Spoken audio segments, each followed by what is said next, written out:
여러분, 코로나19 신규 확진자가 지금 폭증하고 있잖아요. 그러면서 하루 사망자도 충격적으로 늘어나고 있습니다. 여러분 이거 한번 보세요. 17일 현재입니다. 하루 사망자가 429명이에요. 엄청난 숫자죠. 16일 날 164명, 15일 날 293명도 사실상 엄청난 숫자인데 429명이라는 것은요, 충격적인 숫자입니다. 코로나19가 솔직히 아무것도 아니라고 이야기를 하지만, 독감 수준이라 이렇게 이야기하지만 사실 독감 수준은 아니라는 사실입니다. 그만큼 신규 확진자가 많아지면서 그만큼 사망자도 폭증하고 있다는 이야기입니다. 3월 11일만 하더라도 229명, 이때도 많다고 난리였거든요. 12일에 269명, 또 최고치다 이렇게 이야기까지 했습니다. 그러다가 좀 잦아드는가 싶더니 15일에는 다시 293명이 되니까 또 최고치가 됐습니다. 17일에는요, 이게 최고치가 아니라 그냥 폭증이에요. 저는 그냥 한마디로 표현하면 코로나 지옥이 아닌가, 그렇게 생각할 수도 있을 것 같습니다. 429명이라는 숫자는요, 어마어마한 숫자고, 그만큼 저는 지옥에 가깝다고 생각을 합니다. 보기에는 멀쩡해 보이지만 상황은 점점 심각합니다. 429명이라는 숫자는 여러분, 엄청난 숫자예요. 특히 80세 이상 264명이나 돌아가셨습니다. 부모님이 계시는 분들은 모두가 걱정이 되는 거예요. 70대 이상도 94명이 되고요. 60대도 43명, 50대도 19명이나 됩니다. 심지어 20대도 2명까지 있습니다. 20대도. 그러니 국민이 줄줄이 쓰러진단 말이 이게 거짓말이 아닌 거잖아요. 연령별로요.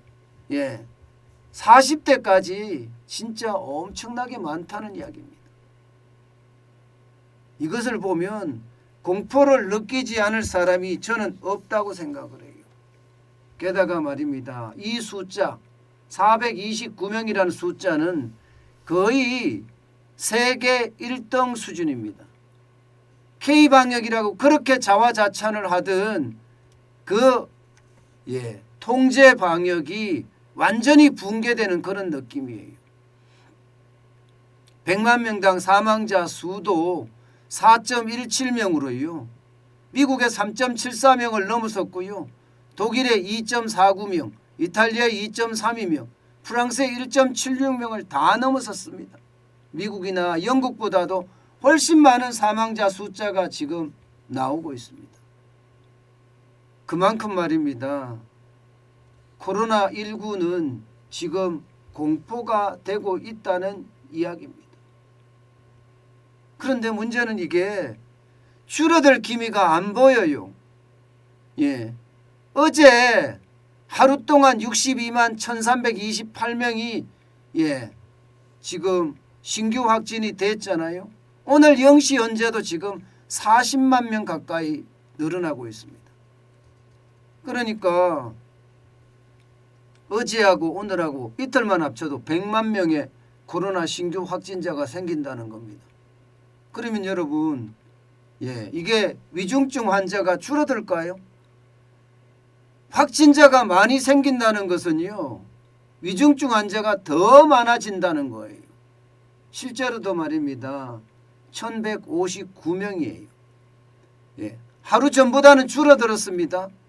이 문제도 여러분 또 말이 많아요. 위중증 환자가 이렇게 갑자기 하루에 40만 명, 50만 명, 60만 명의 신규 확진자가 나오는데 1159명밖에 안 된다는 사실은요.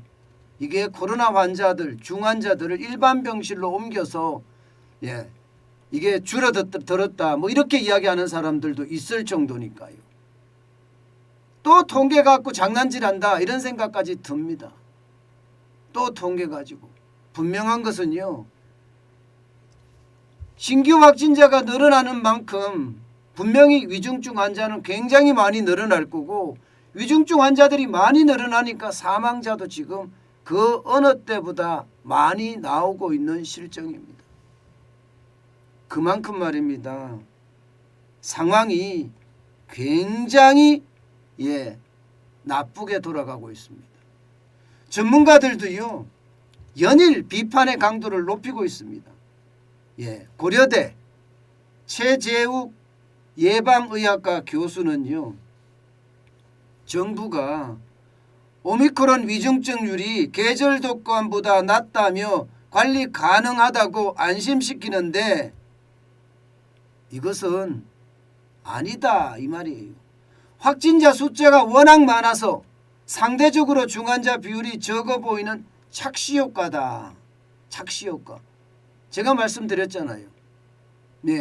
이게 워낙 신규 확진자가 많이 늘어나기 때문에 치명률이 낮아 보이는 거라고요. 때문에 사망자가 급증하는 데 대해서 이런 식으로 말을 하면 절대 안 된다. 이러면서 말입니다.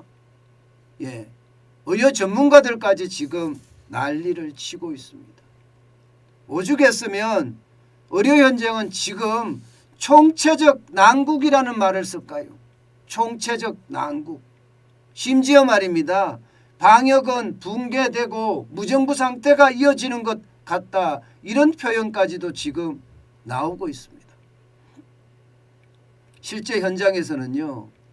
8살 아이가 고열에 피를 토하며 쓰러졌는데 응급실 입구에서 거절당했습니다. 코로나 환자이기 때문에 치료해 줄 수 없다더라. 이게 핵심이에요. 그렇다고 보건소에 전화를 걸어요? 지금 전화를 걸어봤지만 연결조차 안 된다고 합니다. 한두 곳도 아닙니다. 24시간 상담센터에도 전화를 보고 보건소에도 전화를 걸어보지만 진짜 어렵다는 거예요. 지금 말입니다. 밤이 되면 말입니다. 사실상 무의촌이 된다고요. 의사가 혹은 의료기관이 없는 의료 취약지역 말입니다. 무의촌이 되는 대한민국이라고 이야기합니다. 이 말은 무정부 상태나 지금 다름이 없다는 이야기가 되는 건가요? 국민은 아파도 병원에 갈 수 없고 의사는 지금 책무를 다하지 못한다는 이야기. 지금 상황이 그 정도로 나빠지고 있습니다. 오죽했으면 여러분 김우주 고려대 교수는요. 그냥 아비규환이라는 표현을 썼습니다. 아비규환. 엄청난 표현이죠. 현재 병상 가동률이 65% 정도밖에 안 되니 괜찮다. 이렇게 말하는 정부의 숫자 노름은요. 국민을 더 화나게 한다는 거예요. 심지어 말입니다. 지금 가동률도 사망자가 다수 발생하고 있는데 만약에 중환자실이 더 비게 되면 오히려 더 나빠지는 것 아닌가. 뭐 이렇게 이야기할 정도로 상황이 더 악화되고 있는 겁니다. 429명이라는 신규 사망자, 하루의 사망자가 이렇게 된다는 것은요. 그 어느 때보다 지금 치명적으로 된다는 이야기입니다. 웬만하면 말입니다. 무정부 상태라는 표현은 잘 안 쓰거든요. 그런데도 무정부 상태라고 표현을 쓰는 것은요. 지금 200만 명이 쉽게 말하면 각자 투병을 하고 있다는 사실 때문일지도 모릅니다. 지금 재택치료자가 192만 5,759명이나 됩니다. 2월 23일까지만 해도 58만 7,698명이었던 것이 3월 16일에는요. 192만 5,759명까지 늘었습니다. 이게 결국 말입니다. 결국 어느 누구의 도움도 못 받고 각자 투명을 하고 있다는 이야기가 되잖아요. 오죽했으면 마상혁 대한백신협회 부회장은요. 사실상 재택 방치다 아니면 재택 감금이고 지금 한국은 코로나 무정부 상태나 마찬가지로 이렇게 방역을 하면 절대 안 된다. 이렇게 이야기하고요. 이런 상황들이 역설적으로 전 세계에 교육을 시켜주고 있다. 이렇게까지 이야기합니다. 그만큼 말입니다.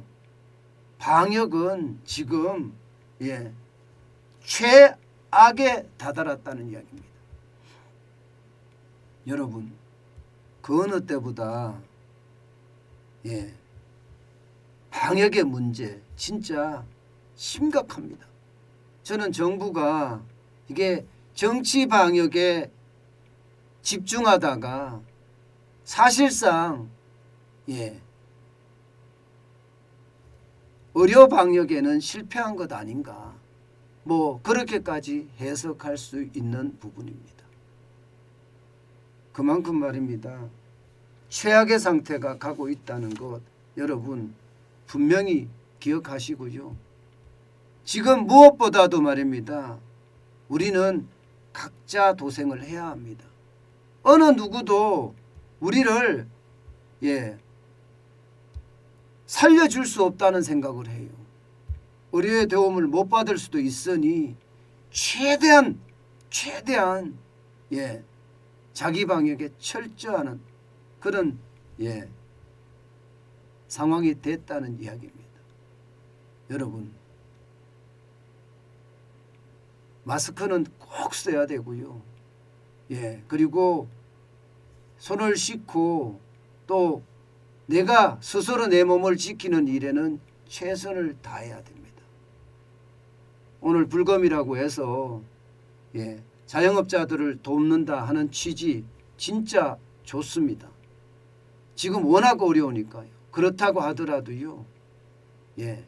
기왕이면 배달이라는 어떤 좀 뭔가 접촉면을 줄여가면서 도와줄 수 있는 그런 방법을 택해야 될 것 같습니다. 사람들이 밀집해 있는 곳은 웬만하면 가지 마시고요. 또 다녀와서는요. 그만큼 내 몸을 내 스스로 지키는데 온 힘을 쏟아야 될 때가 아닌가 저는 그런 생각 반드시 해봅니다. 자영업자분들 힘들다고 사람들이 많이 모여있는 공간에 들어가서 저는 그렇게까지는 아니라고 봅니다. 기왕이면요. 배달을 하든가 포장을 해서 도와주는 그런 방법이 더 낫지 않을까 다시 한번 생각해 봅니다. 참 안타까운 현실이 계속되고 있는 게 마음이 많이 아프네요. 네.